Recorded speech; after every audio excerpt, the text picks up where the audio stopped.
Good morning, guys. It's Sunday today. I'll be sharing with you a private message I have received from one of my followers. I will try my best to translate it because it's in Filipino and this might also be your question. Surprisingly, this is not the first time I've received this type of question, and I thought it would be beneficial for everybody to know the answer. Her question is it worth it for her to sell her property in the Philippines to study here in New Zealand together with her son and her husband?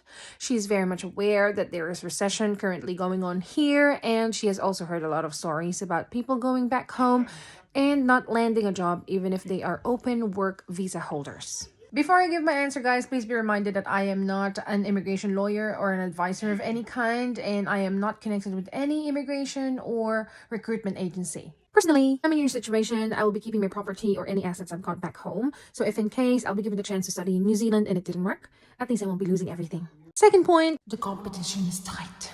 I know they say that it's easier to come here in New Zealand compared to Australia, and I think that's the reason why there's a lot of people wanting to study here. If you'd imagine, guys, there will be a lot of students here in New Zealand. That means these students are graduating, plus there are also other visa holders who are eligible to work here in New Zealand. I reckon it's vital for you to do your research and your reading to know what are the job roles in demand here in New Zealand.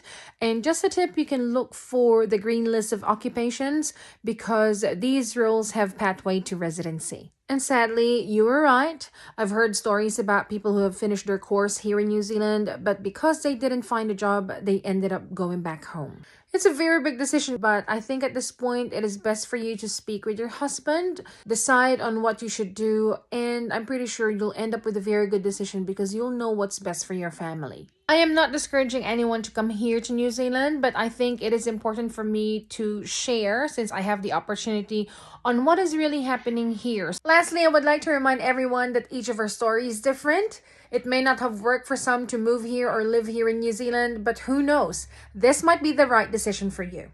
Thank you, guys, and have a blessed Sunday.